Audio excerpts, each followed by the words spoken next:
Programang ito ay rated SPG. Striktong patnubay at gabay ng magulang ang kailangan. Maaaring may masiselang tema, lengguwahe, karahasan, sexual, horror o droga na hindi angkop sa mga bata. Napaka-maldita talaga ni Moira at nagawa pa nitong sumugod sa Eastridge nang malaman nito na magkasama sina Lynette at Robert. Nagbanta pa nga si Moira kay Lynette na layuan nito si Robert. Nagsisimula na naman ang bangayan ni Zoe at Annalyn. Manang-mana talaga si Zoe sa nanay nito na si Moira sa pagiging masama ang ugali at maldita. Hindi naman mapalagay si Linden at kinomprante nito si Zoe na sa kabila ng pagligtas ni Annalyn kay Moira ay aawayin ulit nito si Annalyn. Galit na sinabi ni Zoe na tigilan na ni Linden na iparamdam sa kanya na maging guilty. Galit na sinabi ni Linden kay Zoe na ganun ba talaga ito kay Tigas.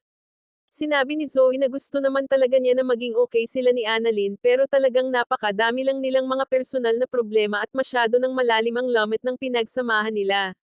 Sinabi ni Zoe na masyadong komplikado ang buhay nila dahil kapag naging mabait si Zoe kay Annalyn ay magagalit naman dito ang nanay nitong si Moira at ayaw ni Zoe na makalaban ang nanay nito.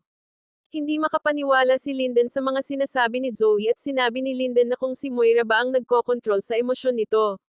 Sinagot ni Zoe si Linden na hindi sila pwedeng maging magkaibigan ni Annalyn dahil sa magkalaban silang dalawa.